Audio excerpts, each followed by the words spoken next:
Hello kabayan! Kamusta? Welcome back sa ating channel. So ayan, medyo matagal-tagal tayong hindi nagpangita dahil nga medyo matagal akong hindi nakapag-upload ng mga videos.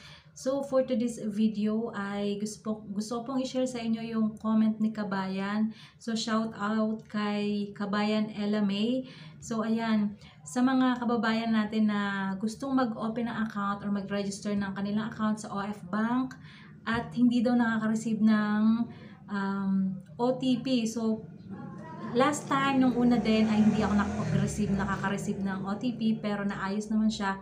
And for your information lang po, no, ang OF Bank ay since nung nag-open ako ng account, hanggang ngayon, ginagamit ko pa rin, active pa rin siya. At dyan po pumapasok sa aking OF Bank account yung sweldo ko sa aking YouTube channel. So, sa mga nagtatanong ng mga kababayan natin kung gaano katagal yung wire transfer from International Bank to OF Bank. So, ang maximum po niya is 5 days. So, 3 to 5 business days ay pumapasok po yung income ko from YouTube. So, International Bank nga siya to OF Bank. So, okay naman po yung experience ko since na-monetize yung channel ko at nakapagsweldo na ako ay ito na po yung ginagamit ko at okay naman po sa aking experience. And ito nga, ipa-flash ko sa screen yung comment ni kabayan. Sana ay makatulong din sa ating mga kababayan na nawawala ng pag-asa na makareceive ng OTP para makapag-open sila ng account dito sa OF Bank account. So, ayan, flash ko na lang. Hello kabayan, na-experience ko rin po yan na wala akong na-receive na OTP. 2 weeks ko na po na everyday tinatry mag-register tapos lagi pong error.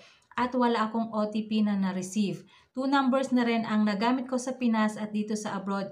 Kaya ang ginawa ko po, nag-email ako sa customer service nila at tinanong ko kung bakit error at wala akong natanggap na OTP. And nag-reply naman sila. At sinabi nila na may oras sila na open ang OF Bank application. At ito po ang oras nila. So 11 PM to 12 AM at before 9 AM at after 6 PM. Pwede kayong magpa-register online. Philippine time po yan ang ibinigay nila. After po ng mga oras na yan, not available na po sila, kaya nag-error. At di po ako tumigil, sinubukan kong paulit-ulit at sa awa ng Diyos, successful po at ngayon nagagamit ko na at maganda po ang result. Napakadali pong mag-transfer sa ibang account at GCash po sa Pinas. Try nyo rin po at magiging successful din po kayo. God bless po. So, ayun po yung comment ni kabayan. So, recap lang natin.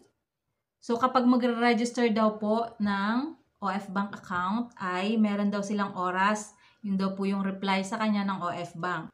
So, from 11 PM to 12 AM at before 9 AM at after 6 PM, pwede daw mag-register. Philippine time po.